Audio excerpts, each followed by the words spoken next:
So, okay.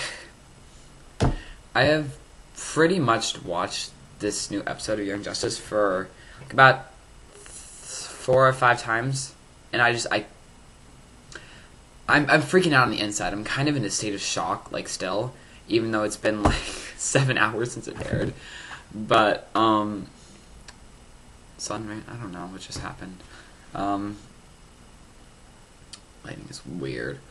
Okay, so let's see. First of all, Artemis is supposed to death. I think we all knew that she wasn't going to die. Although I personally, I was like, okay, at the beginning, I was like, okay, she's not going to die. She's going to like randomly like be, oh, I'm still alive. That being said, when they caught up with time and showed her dying, or dying, as I say, they faked that. I was kind of freaking out. Because I was kind of thinking like, okay, well, I mean, they've killed off Tula, who's a really popular character, even though she was in there like 1 episode, and like a lot of people are in love with her, and they're like, bam, you're dead. We don't even give you a death scene. So I was like, holy shit, are they gonna kill her off? Like, what? And then, oh wait, no, we just faked it. Although I have a question. I'm probably completely wrong in this, but why would you give CPR to a person who got stabbed in the stomach? I don't think that's how it works. No, you stab them in the stomach. It's not like you can't get their heart to start beating. What you need to do is you need to clean that wound. You need to seal up. You don't fucking give them CPR. It literally makes no sense. I didn't understand that. I'm sure I'm completely wrong because I'm always completely wrong. But logic, anyone? Oh wait, this is Young Justice. That doesn't exist.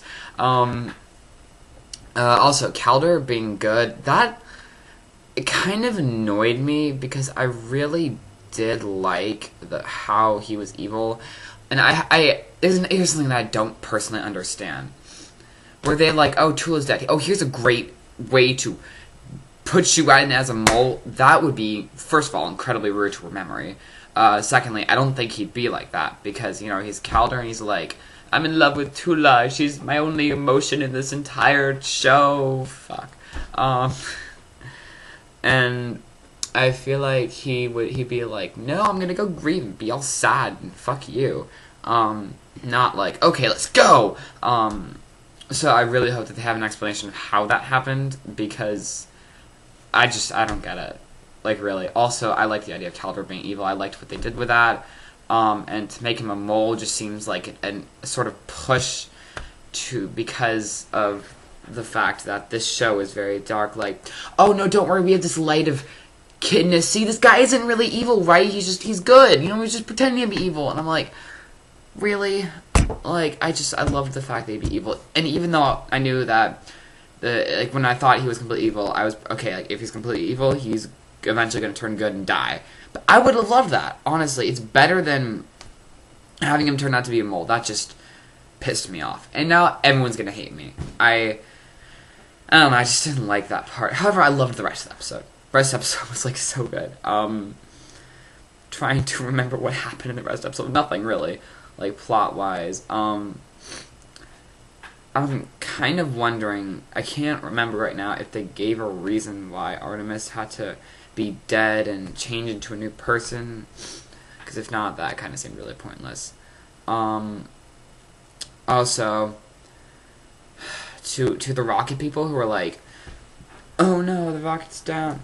Okay, wait, first of all, the fact that you realize that Miss Martian just threw a nuke at that ship and killed everyone on it, pretty much, theoretically, is kind of like bit extreme much. Because, I mean, most of us pretty much guessed why the Supermartian breakup had happened after episode 2, when he's like, she changed or whatever it was, and he was like, he saw her, like, kind of like destroying the enemy's mind. I actually like how she was like, they're the villains, they're the bad guys. Like, you could kind of tell from Miss Martian's personality how she saw everything in black and white, and Superboy saw everything in shades of gray. Because it makes sense for their personality. Like, Miss Martian, when she's introduced, she was very naive. She didn't really understand much about Earth, although presumably she understood sex, considering all the references that they had. Whereas Superboy, like, you know, he's gone through so much. Like, he found out that one of his fathers is completely evil, like, for about half of, well, not half now, but like in season 1, like not that entire time, his other father hated him. He was a copy, which made him feel even more shit. So he very much saw the world in like shade of gray. He didn't believe in a good and a bad, because he was a combination of good and bad. Whereas Miss Martian believed that there was just black and white. Growing up with a planet full of racism very much led her to believe that, you know, if you're green Martian, you're an asshole, and you just can't be good.